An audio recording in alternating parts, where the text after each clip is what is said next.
Hello everyone, welcome to my channel. बिना किसी देरी के शुरू करते इस ड्रामा का हिंदी एक्सप्लेनेशन का एपिसोड 11। एपिसोड की स्टार्टिंग में हम देखते हैं कि रेंचो ने लैब में उस रोबोट इची को ठीक कर दिया था जो कि उसमें एरर आ रहा था। वो पूरी तरह से ठीक हो गया है, यानी कि उसे जो भी ऑर्डर दोगे वो पूरी तरह से उसे पूरा करेगा। जिसका टेस्ट लेने के लिए रेंचो ने उसे लो अल्कोहल मंगवाया और फिर सभी से ये कहकर जाने लगा कि जब लीची मेरे लिए सामान ले आए तो मुझे बता देना, मुझे क्लिनिकल डिपार्टमेंट में कुछ काम है। नेक्स्ट सीन में हमें जिनियो को दिखाते हैं जो कि हॉट से ड्रेसिंग करके जिबाई को तो हार्ट अटैक ही देने वाली थी। बेचारा जिबाई तो उसे जाने के लिए कहता है कहीं कोई हमें देख ही ना ले, और तभी डोर पर नॉक भी होती है जिसकी वजह से जिनियो जल्दी से छुप जाती है क्योंकि वो भी जिबाई को प्रॉब्लम में नहीं करना चाहती थी। रेंचो एंटर होते ही जिबाई से बोलता है कि मेरे पास एक सवाल है तुमसे पूछने के लिए, जिस पे जिबाई बोलता है कि मेरे पास तुम्हारा कोई सवाल का जवाब नहीं है और वैसे भी मुझे कंप्यूटर के बारे में कुछ ज्यादा नहीं पता। जिस पे रेंचो ने बोला कि मैं कंप्यूटर के बारे में ही बल्कि जियोंग के बारे में कुछ पूछना चाहता हूँ, पर तुम इतना ज्यादा डर क्यों रहे हो? जियोंग कॉलेज में मुझसे डेट क्यों नहीं कर सकती? तुम उसके अच्छे दोस्त हो इसलिए मुझसे ज्यादा अच्छे से उसको जानते हो। जिस पे जिबाई बोला कि मैं जिनियो के अलावा किसी को भी नहीं जानता। तुमने ही तो कहा था लव शो लोगों को इडियट बना देता है, इसलिए तुम अपने करियर पर फोकस करो। जिबाई की बातें सुनकर तो जियो को बहुत ही अच्छा लगता है, लेकिन रेंचो को तो बहुत ही तेज गुस्सा आ जाता है कि भला तुमने अपनी तो डेट सेट कर ली, मेरी डेट सेट करवाने में तुम्हें मौत आ रही है। और जिबाई तो जियोंग की बुराइयां ही करनी शुरू कर देता है और कहता है वो तो अच्छे ग्रेड्स भी नहीं लेती, तुम्हें तो उसे पढ़ाना चाहिए, बल्कि तुमने तो उसे डेट करना शुरू कर दिया। ये सारी बातें तो अब जिनियो से भी नहीं सुनी जा रही। वो फौरन से खड़ी हो जाती है और बोलती है बस भी कर दो, तुम दोनों कब तक एक दूसरे की गर्लफ्रेंड की बुराइयां करोगे?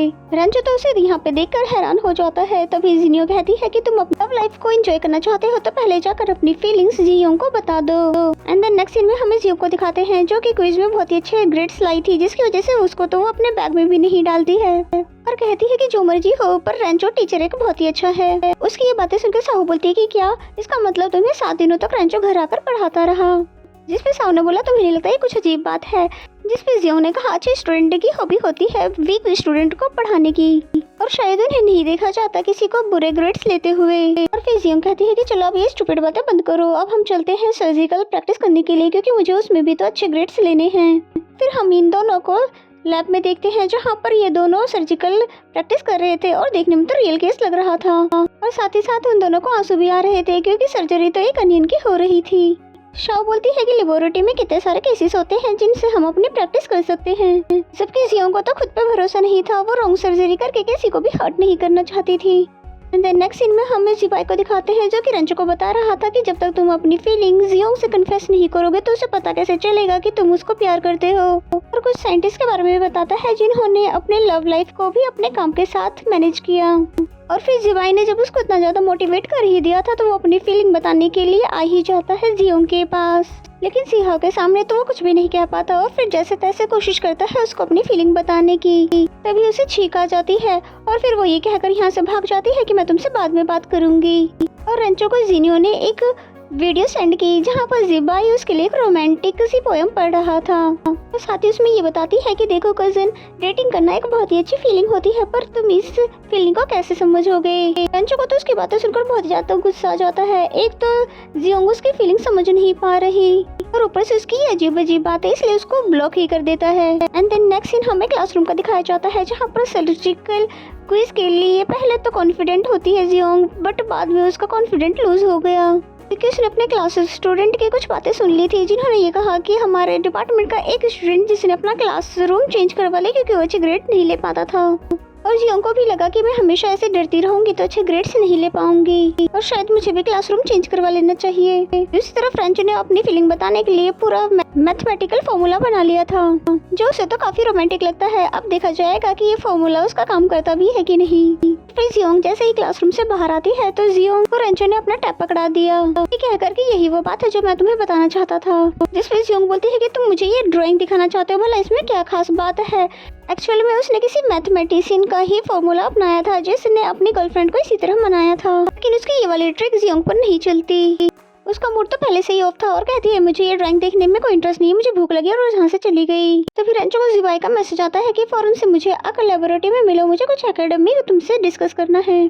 जिसके बाद रेंचो जैसे ही वहाँ पर पहुँचता है तो जिवाई 2 बुके लेके खड़ा था और कहता है कि मुझे इनमें से किसका सिलेक्शन करना चाहिए जिनियो को प्रपोज करने के लिए। जिस पे रेंचो बोलता है कि तुम किसी बायोलॉजी को क्यों नहीं फॉलो कर लेते। जिस पे जिवाई बोलता है कि तुम पागल तो नहीं हो गए हो, वो सब तो मैंने सिर्फ तुम्हें एग्जाम्पल दी थी और किसी को भी प्रपोज करने के लिए सूटेबल मेथड ढूंढना चाहिए। और ये बात रेंचो को तो अभी भी समझ आई। नेक्स्ट सीन में रेंचो लाइब्रेरी जाता है लव बुक्स पढ़ने के लिए, तभी उसको जियोंग नजर आ जाती है। तब सोचता है कि यही मेरे पास एक मौका है, जाके क्यों ना मैं स्ट्रेट फॉरवर्ड उसको अपनी फीलिंग कन्फेस कर दूं।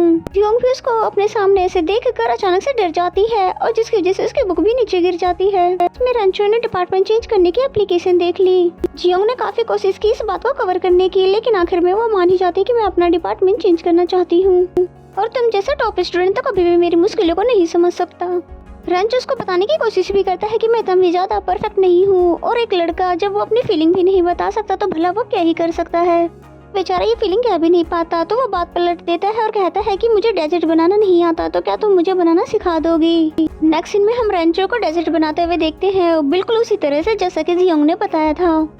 इस डेजर्ट में वो उस लो अल्कोहल रम का यूज करता है जो कि उसने रोबोट इची से मंगवाया था और बाकी सभी लोग तो उसको बहुत ही हैरानी से देख रहे थे कि इतना परफेक्ट स्टूडेंट तो हमने कभी भी नहीं देखा और जिसमें एक साथ ही सारी स्किल हो। डेजर्ट बना लेने के बाद वो उसे जियोंग के पास ले जाता है चेक करवाने के लिए, और वो बेकिंग क्लब में तो होती ही नहीं है। और फिर कॉल करने पर उसे पता चलता है कि वो तो लेबोरेटरी में है क्योंकि सू को चोट लग गई थी और उसे ही बैंडेज करना था। जिस तरह से तो वो उसका फ्रैक्चर डिटेक्ट करने की कोशिश कर रही है, वो बेचारा सू तो बता भी नहीं पा रहा था कि उसे कितना ज्यादा पेन हो रहा है। जियोंग को भी ज्यादा एंजाइटी होने लग जाती है क्योंकि रियल केस तो उसने कभी भी फेस ही नहीं किए और उसे कुछ भी समझ नहीं आता कि मैं क्या करूं। और तभी सिचुएशन को संभालने के लिए साहू आ जाती है। उस पहले तो बैंडेज करती है और फिर सीटी स्कैन करवाने के लिए हॉस्पिटल ले गई। बेचारी जियोंग सोचने लग जाती है, ना तो मेरी हैंडराइटिंग अच्छी है, ना ही मैं स्टडी में अच्छी हूँ, ना ही मेरे अच्छे ग्रेड्स आ पा रहे हैं, ये लाइफ इतनी मुश्किल क्यों हो गई। वही दूसरी तरफ रेंचो भी सोच रहा था कि ये प्यार करना पढ़ाई जितना आसान क्यों नहीं है और आई होप कि मुझे भी थोड़ी सी हिम्मत आ जाए। देन नेक्स्ट सीन में सू को फोन करता है रेंचो उसका हालचाल पूछने के लिए और फिर खुद ही अपना बनाया हुआ डेजर्ट निकाल कर खाने की सोचता है क्योंकि उसे जियोंग को अपनी फीलिंग बताना तो इम्पॉसिबल था।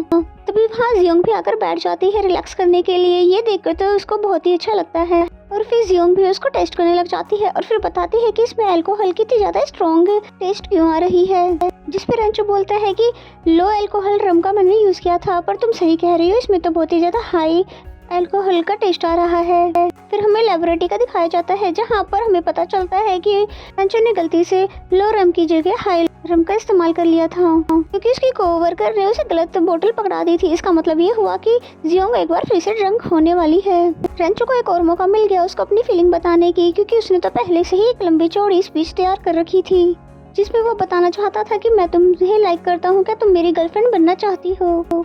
और काफी हद तक तो उसने अपनी फीलिंग बता दी थी, लेकिन तभी उसको समझ आता है कि मिस जियोंग तो ड्रंक हो चुकी है, उसे मेरी कही हुई बात भी समझ नहीं आई है। और उल्टा जियोंग तो अपना दुखड़ा लेकर बैठ जाती है, कहती है इतना मेहनत करने के बाद भी मुझसे कुछ भी नहीं हो पा रहा, इससे तो बेहतर होगा कि मैं अपना डिपार्टमेंट चेंज कर लूँ। एंड नेक्स्ट सीन में हमें जिवाई को दिखाते हैं जो कि सू को हॉस्पिटल से लेकर आते समय उसको मैसेज करके बताता है कि तुमने जो बुक्स मुझे सजेस्ट किया था वो जिनियो को पसंद आया है और कभी भी तुम्हें मेरी हेल्प की जरूरत हो तो मुझे जरूर बताना। जिस पे रेंचो बोला कि जियोंग को मैंने अपनी फीलिंग कन्फेस कर दी और बताया कि आज से मैं प्राइवेट ट्यूटर बन गया हूँ जियोंग का, अब से मैं ही उसे पढ़ाया करूँगा। ये सुनकर सू तो बहुत ही हंसता है कि टीचर और स्टूडेंट का प्यार दिखने में तो बहुत ही ज्यादा इंटरेस्टिंग लगेगा। फ्लैशबैक से हमें पता चलता है कि रेंचो ने वादा कर लिया था जियोंग से उसे पढ़ाने की और फिर उसे घर भी छोड़ने जाता है और ये सब उसने जानबूझकर किया ताकि वो भी उसकी फीलिंग को समझ सके और वो अपनी फीलिंग तब तक नहीं बताएगा जब तक वो खुद महसूस ना करे और उसकी फीलिंग को जियोंग कब तक समझेगी ये तो हम आने वाले एपिसोड में जान पाएंगे। और फिर बस इसी सीन के साथ ये एपिसोड यहीं पे खत्म हो जाता है।